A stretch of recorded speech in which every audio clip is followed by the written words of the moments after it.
inviting me, James. My name is Doug Leonard, and I'm a Senior Director of Statistical Programming at Beacon Therapeutics. It's an ocular gene therapy company, and I've been here for about 3 years.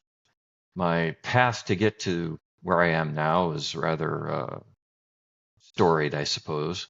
My undergraduate training is engineering, actually, and I worked in the oil and gas industry for about 5 years doing that, and then experienced my first layoff as somebody working in the workforce. Then I went back to graduate school, and it was during that time that I got into more of the data analytics part, and I was doing some projects for my graduate professor, and I got started using SAS. It was the first time I'd seen it, and it was on a mainframe computer. So then after graduate school, I did various other data analytics oriented things. I was in market research for a while. I worked in it for a direct marketing company that sold collectibles.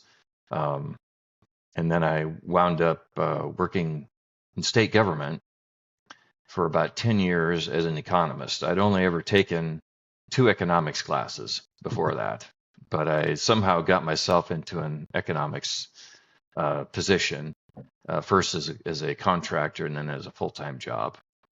And that's really where my programming skills kind of took off, because I had a boss who was a very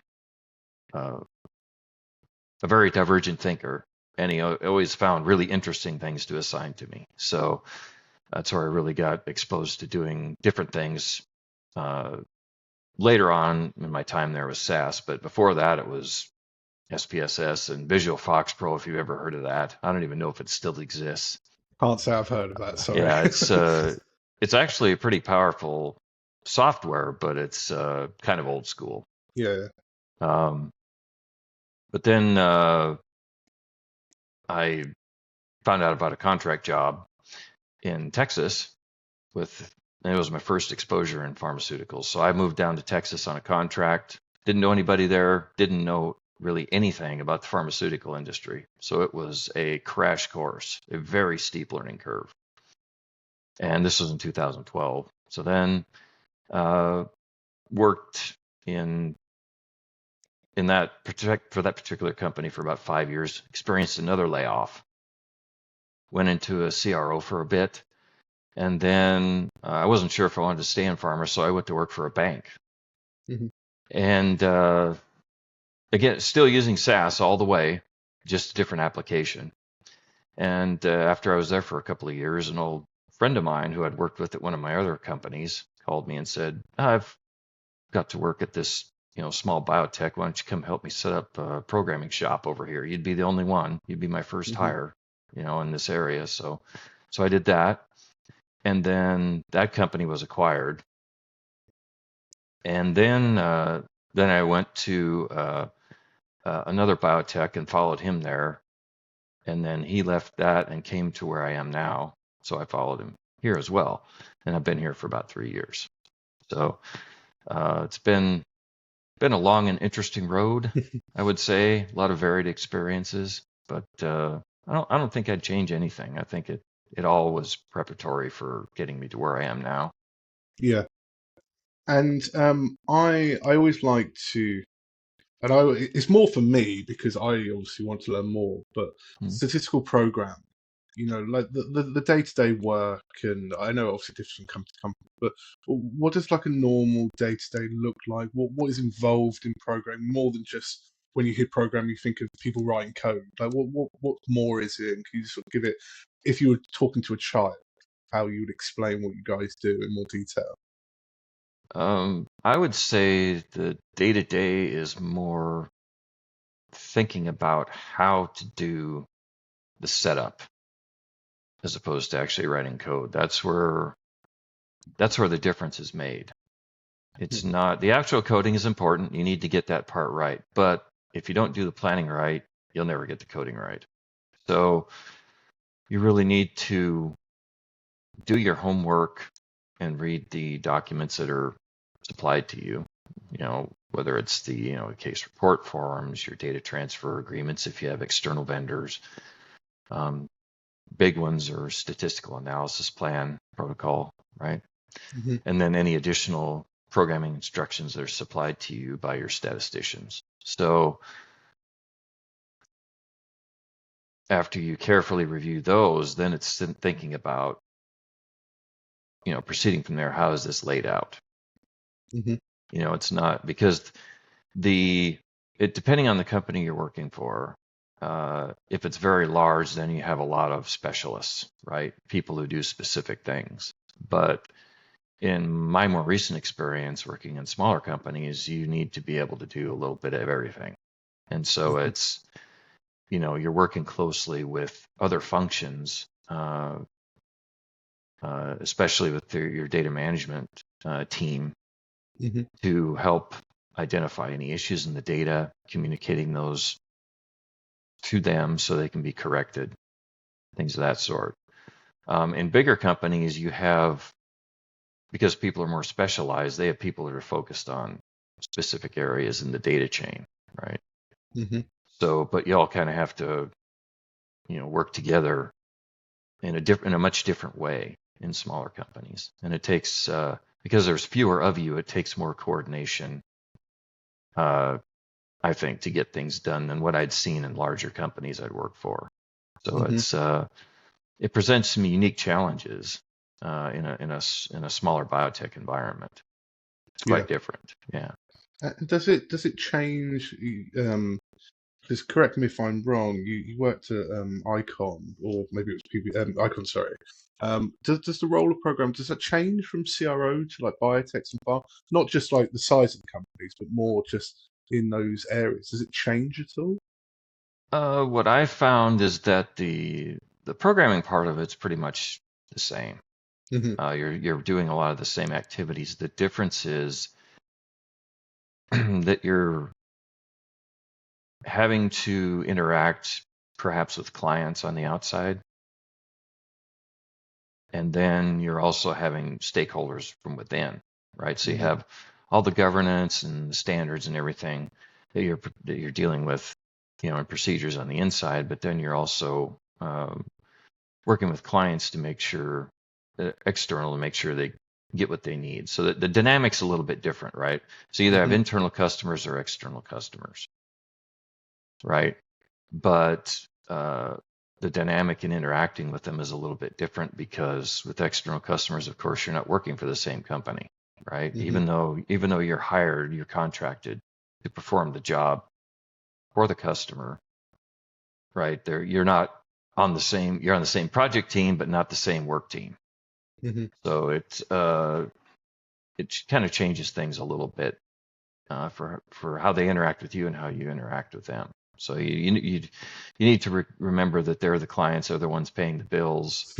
They're calling the shots from the outside, as opposed to internally, where you have structures inside a company, or you're dealing internally with your own statisticians, with people in various departments who need things, or even executive leadership if they have requests, right? So it works a little bit differently. Yeah. Mm-hmm. And you touched upon at the start. Obviously, you mentioned SaaS. There's obviously quite a lot of SaaS is obviously the most prominent one in the market, but you obviously have like you have Python, Java. I guess, what are the differences sort of between them, and why is SaaS sort of the number one use day to day, and how do the others sort of fit into the fold? Well, as far as how SaaS got to be dominant, I'm not sure how the history worked there. Yeah. How that occurred exactly. Yeah. It's been around for a long time, but there's other platforms that have been around for a long time too that are not nearly as dominant as they are. Maybe it's probably the way it was developed, the rigorous testing that's involved. Maybe that's people have more confidence in it, and so it just kind of built from there. As far as contrasting with the open source platforms, you have some features in it that are perhaps a little bit more user-friendly, I suppose, than SAS. I've heard that from people I interact with who are familiar with both, and I've used R and Python a little bit Hmm. myself, and had some training in those areas. Um, One area, I suppose, where platforms, especially with R, have really kind of pushed ahead and caught up a lot with SAS is in the area of graphics production. And SAS has responded by increasing their capabilities in the graphics area. Hmm. But sometimes building graphs in SAS can be quite tedious. And that's one area I think where the open source platform, particularly R, have really excelled is uh, it seems to be a little bit more straightforward to do complex graphics, especially. Um, Yeah. because I mean, you can get there with SAS, but it can get pretty, pretty involved. And sometimes it's, to me at least, it feels a little clumsy at times uh, with how you do things and how it processes things to build visualizations in particular. Hmm. Um, that would be, I think, some of the things that I've seen with comparing and contrasting open source platforms with SAS. And one thing with SAS is that uh, they have a huge uh, team of people who they rigorously test everything. Everything's Hmm. they validate it. It's all you know very well built, right? The procedures are put together well, so they're pretty robust. Hmm. Whereas with open source, those things have to be validated. And Yeah. I've talked to people who use things like R quite a bit in their operations, larger companies, much larger than where I am now. Yeah. Uh, Major pharma players, and I've asked them, how does it work when use open source? And the one particular gentleman I talked to at a conference I attended told me that they have a firm that helps them validate the R packages that they use. Hmm. And the uh, amount of cost savings isn't as much as you think it would be because you have to take that extra step. Now, that may change in the future, but that was his evaluation of it Hmm. when I asked him.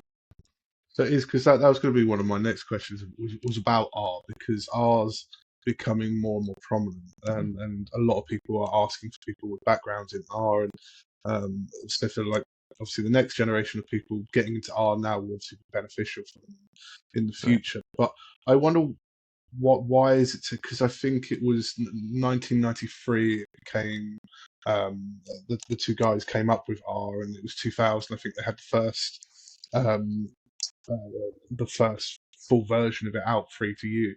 Why has it taken, 25, 30 years for it to become now a bit more prominent, or especially more in the sort of larger organization? What's changed, or why is it now becoming a useful tool for you guys? I think with a lot of tools that get developed, what generally happens is that it takes a long time to reach kind of a tipping point, right? Okay. Where you build a critical mass of users and it gets large enough that the acceleration of usage takes off, right? Um, this is kind of illustrated. I don't know if you're an avid reader, but I read quite a bit. And Malcolm Gladwell has a book called The Tipping Point where he talks about things like this, not specifically necessarily related to software, but a lot of other Yeah. things where things just kind of muddle along for quite a while, and then all of a sudden you just have this huge surge in activity and usage, and things just take off. It's like a snowball effect. Hmm. It's kind of a success begets more success, right? Hmm. And I think that's part of it. Is that you know perhaps some users of SAS were looking for something that uh, you know maybe gave them a little bit more flexibility in certain ways or a little bit more freedom to code in different ways that they thought they couldn't get with SAS. And Hmm. so word gets around eventually, because Hmm. people will say, oh yeah, if I use, this package in R and it works really well for this. For me, it worked better than SAS or some other, platform. And then after a while, it just reaches kind of that critical stage where a lot more people are using it. And Hmm. then, once you build up so far, then you can have, and then if you get acceptance from the health authorities in particular, then there's another reason perhaps to use it, right? So when you get to that point, then it just kind of takes off, and Hmm. then it becomes uh, kind of a chain reaction almost Yeah. And once you reach a certain point. yeah. And is it sort of like replacing SAS, or is it working on different parts of sort of the drug development chain? How does it sort of work alongside SAS? Because I can't imagine SAS ever disappearing because it's so prominent in your guys' industry. So how does it sort of work alongside it? I think it's an option Okay. for people. It just depends on how you want to use the tool and for what reasons you're using it. In some cases, I'm sure you may be better off using SAS rather than R for certain things. And then in other cases, it may go the other way, or Hmm. maybe it's Python. Um, but the reasons probably come down to the individual user and what they need, and perhaps what their organizations need to accomplish, their tasks. So, do I think that open source platforms have taken a bite out of, SaaS's dominance in the industry? Oh yeah, definitely. Sure they have. I mean, you Hmm. see it, you see all kinds of, you know, conference papers and research is being done and people using these tools in various applications in the pharmaceutical industry, right? So, um, I think it's a good thing. I think the competition is good because it causes everybody to get better at what they do, Hmm. right? So whatever the open source platforms are doing, there's going to be response from SaaS. Hmm. They have to, and that's good for us folks who are the users, right? Yeah. That's great for us because that means that both are going to get better. Hmm. There's more of an incentive to improve when there's competition like that. 100%. Well, yeah, anyone who has a monopoly, an unchallenged monopoly, it's just, well, you don't have to do anything really, do you? Like you mentioned, you don't have to innovate because you're like, well, they've got nowhere else to go. But for example, LinkedIn, for example, that I know you probably don't use it that much, but they've got a monopoly on that world, and they can just sort of basically do what they want until someone challenges them. How has the role sort of changed over the year? I know obviously we mentioned about R coming in, but has programming changed in your sort of 20 years in the industry? What have been the good changes, maybe what have been the bad changes? And where do you sort of see it going in the next sort of 5, 10 years with all the uncertainty that is going on in the world at the minute? Um, the ways I've seen it change is you need fewer people to do the same or more production. Hmm. There's just been, and of course, with the introduction of AI tools and things like that, it's only going to become more so that way. I mean, you're Hmm. going to maybe what you needed 10 programmers to do 20 years ago, you could do with just a handful of people or Hmm. fewer. Um, there are many companies, startups who are getting going in this particular area who uh, their whole business model revolves around using AI to automate as much of the programming part as possible, right? The agents can read the SAPs, they can read the protocol, they can, read all these documents, and then they have the, uh, CDISC standards already set up in their systems so that they can do a very significant portion of the work can be automated. I don't know what percentage that is. It varies depending on who you talk to, right? But if you can automate or semi-automate, say 80% of it, that's huge. That's huge Hmm. for productivity for the companies, but at the same time, programmers coming up need to have different skill sets, right? They need to not just even know SAS or R or Python or any of these. They need to be able to have the skills to interact with, these AI agents in order to do coding, and you see that a lot in a lot of different industries where, I've listened to podcasts where I've heard them tech people talk about sometimes the people doing the coding don't even have a keyboard. They're just talking to an agent, and the agent does what they tell it to do, right? So that's, there's this, the introduction of AI into this space is, pretty significant. And so it requires, being able to do multiple things, including interacting with these agents. Not just, you still need to know how the code works and be able to diagnose issues, but the agents will probably help you avoid a lot of the common pitfalls, syntax errors, a lot of those things that people are normally used to doing themselves. An agent will probably help them do those things, right? Find weaknesses in the code, things of that sort. So it really requires, skill sets to be enhanced, right? It's not just about the coding anymore. It's about interacting with these agents. Yeah. And do you ever see it sort of just completely eradicating the need for humans for programmers in the future? Do you think it will ever get to that point? I don't know if it'll get to that point, but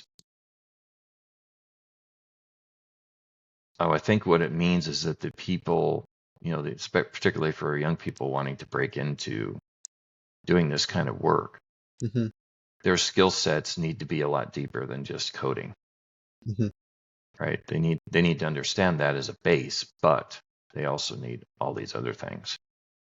And it's not just being able to interact with AIs. They probably need skills in setting them up, right? How do you set up an agent? How do you, configure them to automate processes, such as what we're doing right now in the programming arena? And there's always just a big push for cost reduction, right? Cost reduction, more production, right? That's what every company wants. So you're going to see, a lot more impact on that. Particularly, I think you're seeing a lot of it now, probably with the bigger pharma players, but eventually it's going to find its way to every company because, you have to make the most happen with the resources you have. And so, and resource management is really critical in every company, but particularly with smaller firms that, they're still in the development phase, right? So they need to find ways to run more efficiently, and this is probably a way that it gets, one of the ways that it happens is this route. And it's not just affecting programming; it's all functions in drug development. I mean, the discovery piece, any kind of function where you have, computing involved, this type of technology can be employed. So it's not just I don't know if you'd say it's a concern, but it's an area of emphasis for programming. For certain people can see where that is, but I think every area in drug development is going to feel impacts from this. It's not just in programming. I don't even think it's even just in drug development. It's just in every industry, really. I mean, it's going to be. I think it's a world of learning to work with it rather than seeing it as a replacement. It's more of a tool to use you to help. Correct. Help you moving forward. You mentioned there, and I wanted to pick up on that about not just programming skills for like the future generations trying to get into maybe programming or maybe any other area of drug development. So obviously learning AI tools will be useful, but is there anything else that you'd recommend for people maybe that are at university or have just left university and are trying to make their way in that industry? What are the best steps for them to take forward into getting into this industry? Well, one thing that's not related to programming that I would emphasize to younger people trying to break in is they need to get their networking skills sharp, right? Because most positions that are landed are a result of some kind of direct referral. It's not through filling out hundreds of job applications usually, although you can do that and people do find success there. A good saying to keep in mind is that your network determines your net worth. So you need to get to know the right people in addition to accumulating skills. So you got to be able to, you know, have a good network on one side, and then also have the technical skill on the other to go with it.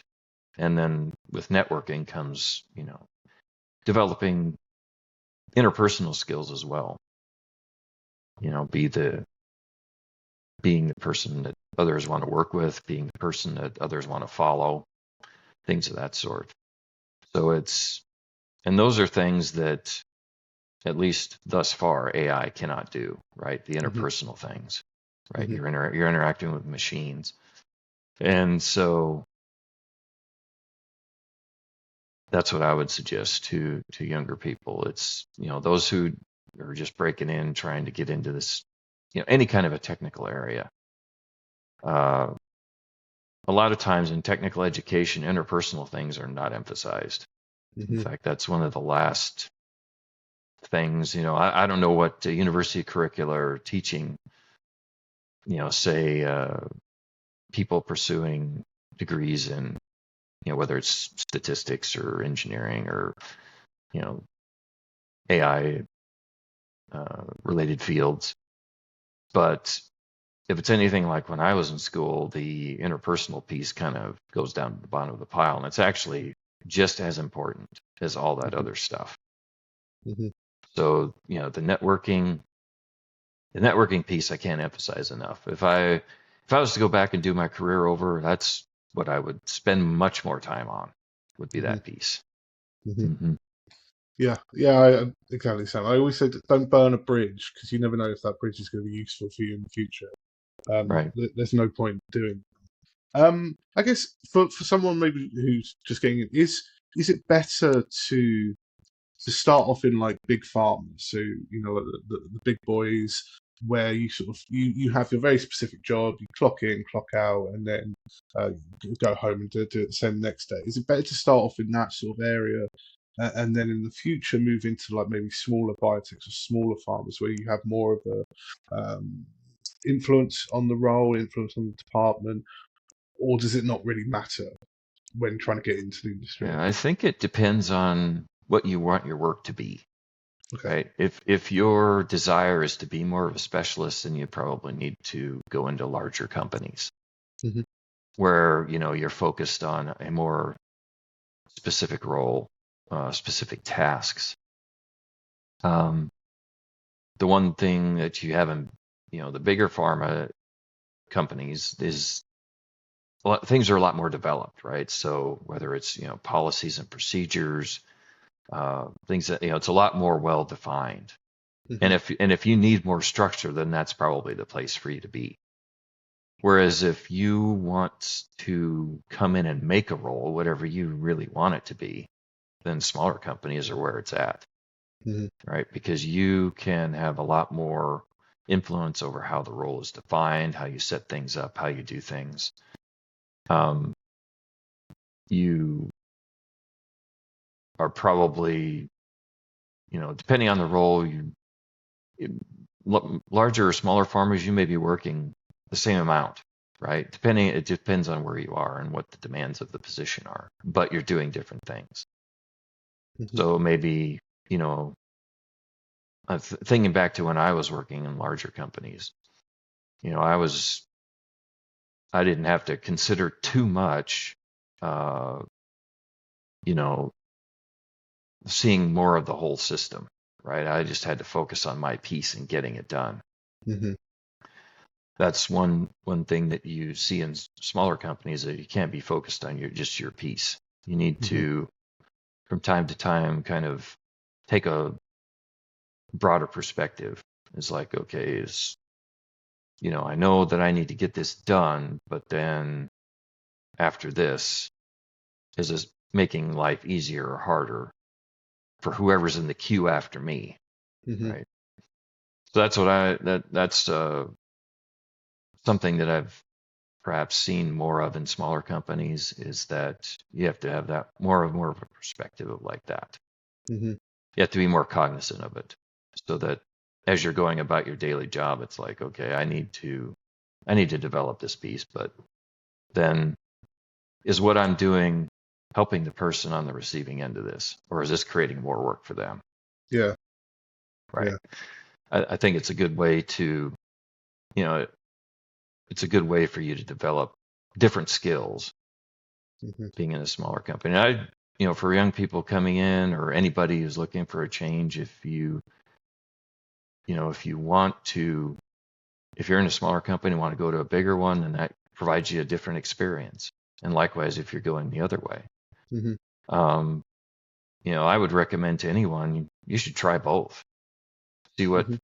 what fits your skills, what fits your desires, and your, what you want to accomplish in your career.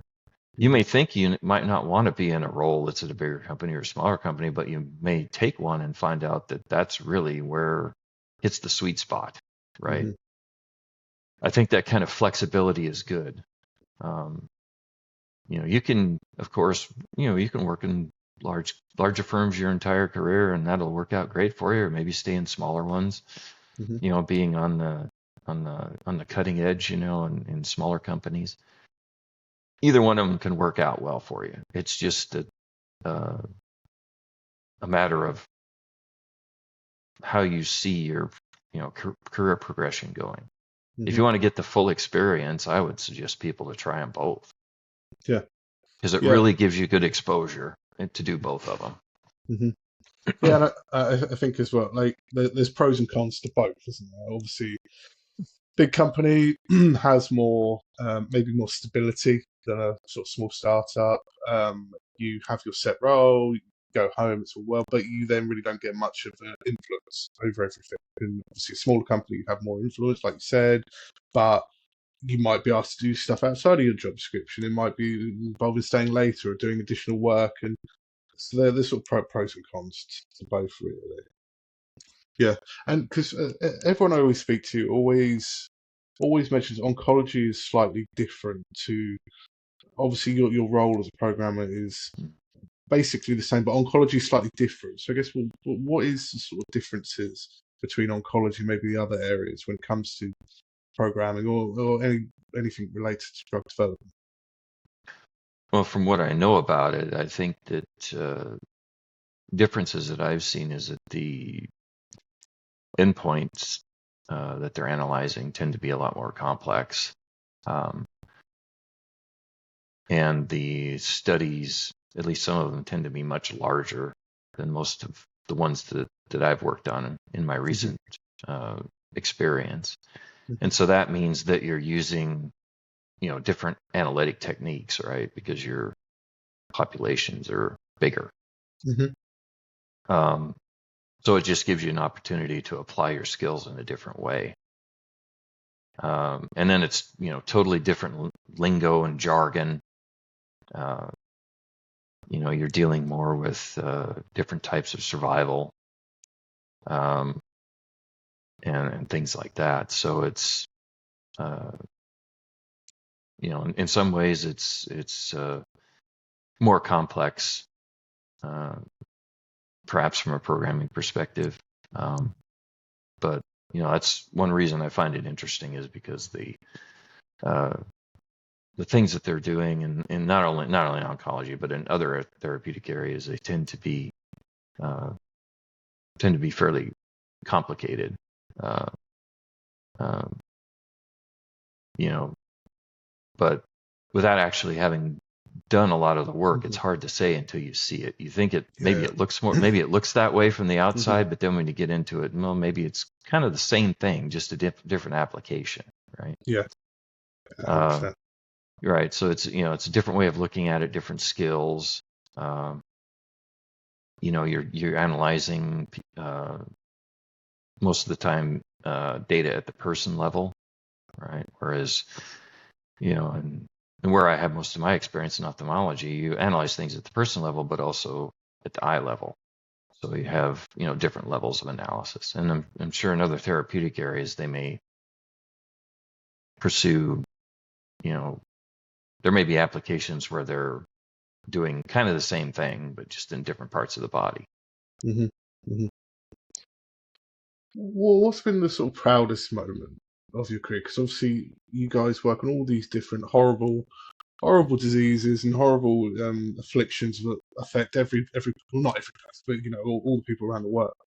Do you have maybe a certain trial you worked on, or anything from that? What would be your sort of proudest thing you've achieved over the years? For me, one of those moments was this was several years ago where I'd worked Hmm. on uh, a device that was actually approved for Hmm. use. And during the process, the product had to go before an independent panel with the health authority. And during this time, it was kind of like a jury trial where the health authority people made a presentation. They presented their evidence. People from my company presented their evidence. Hmm. And then during the during the meeting, they invited several people who had actually received the product and to hear them talk about their experience and how it helped them. That was probably one of the more gratifying moments of my career. It Hmm. was, it's not just, I'm sitting at this keyboard, crunching numbers, writing code all day. Hmm. You don't really get to see uh, The the effects human you're having, impact, yeah. right? So then you get to see, these people who volunteered to let us put something in their bodies, right? That's a big deal.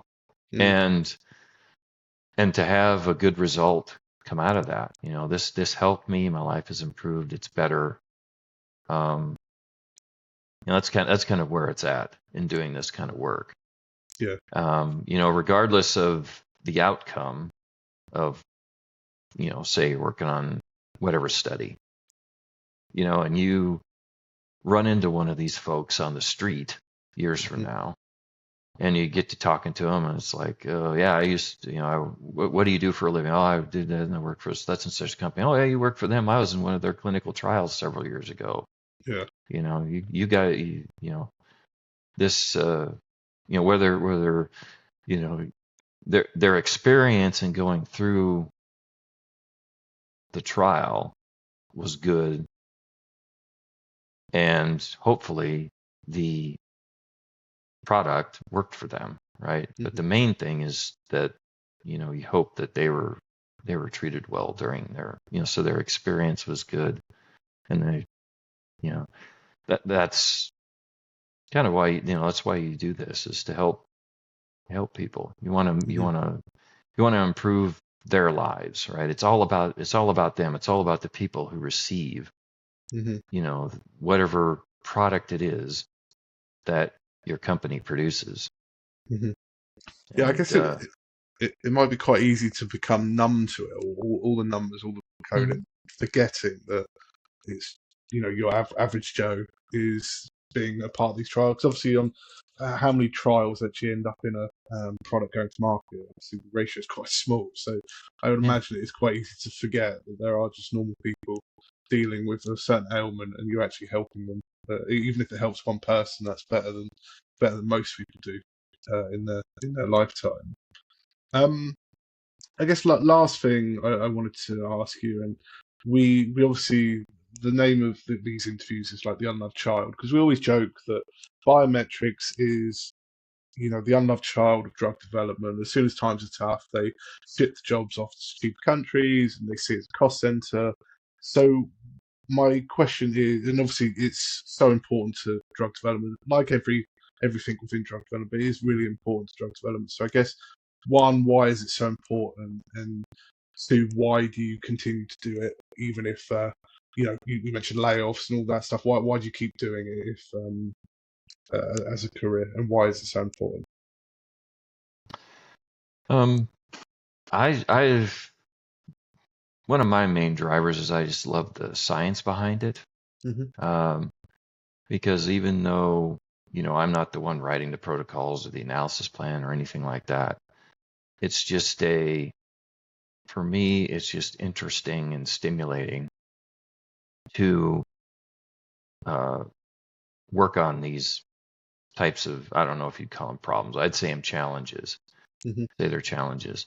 Uh, you know, helping people in the case of, whatever kind of therapeutic you're in, whether you're helping people see better, whether you're just helping them feel better, whether you're helping them to, overcome, uh, some disease that's trying to take their life. If you can improve their quality of life, that's kind of how I, look at it each day. It's,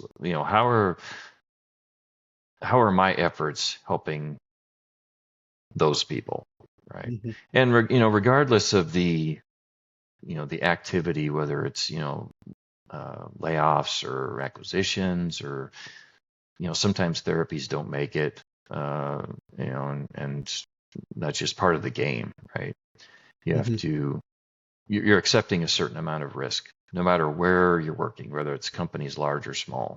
Maybe larger companies, you might have to deal with outsourcing. You might have, you'll have downsizing if, therapies don't work, or for various other reasons. And maybe you're in a smaller company where, you're bearing more risk because what you're developing, it has to work, right? It's, you in order for the business to keep going as a concern, if that's what you want to happen, and it's not only good for the company you're working for, it's great for the patients if it's work, if it Hmm. works. That's what you want. It's everybody wins if it works. Hmm. Um, but sometimes, you know, things don't, and then you may have to move on. You might have to find something else. Hmm. Uh, I guess you just have to be kind of flexible in that way. Hmm. You have to be willing to you accept the risk. You know that it's there, but in the meantime, what do? You do the very best you can for the people who again are volunteering to let the various companies put things in their bodies, right? Hmm. Hmm. Whether it's devices or drugs, something that's foreign to their biology is going in there. Hmm. Um, and so to me, I don't have any issue just kind of pushing all the risk issues to the kind of the back of my mind. My main focus is to make sure that whatever happens in the trial, that my function reports what happened during the trial accurately. Yeah. That's the main thing, Hmm. right? Success or failure on a therapeutic side, of course you want success, but you don't always get it. So what do? Well, you focus on what you can control, and Hmm. that's uh, making sure that whatever happened during the trial is reported accurately in the clinical study report, and then whatever other outputs you're producing. Hmm. Yeah. So that way, when the day's over, you have a clear conscience and you did everything you could. Hmm. That's to me, that's the main thing. Yeah. Yeah. I always say to people, I'm like, without, and I guess you could say it about every sort of part of drug development, but if you didn't have the biometric guys, that you would run these clinical trials, have all this data, and have no idea if it worked or not. You just have all this information; it's pointless. So that's why you guys are so important to drug development. Um, Perfect. Well, look, I think we'll leave it there, Doug. I really appreciate your time and giving your insights.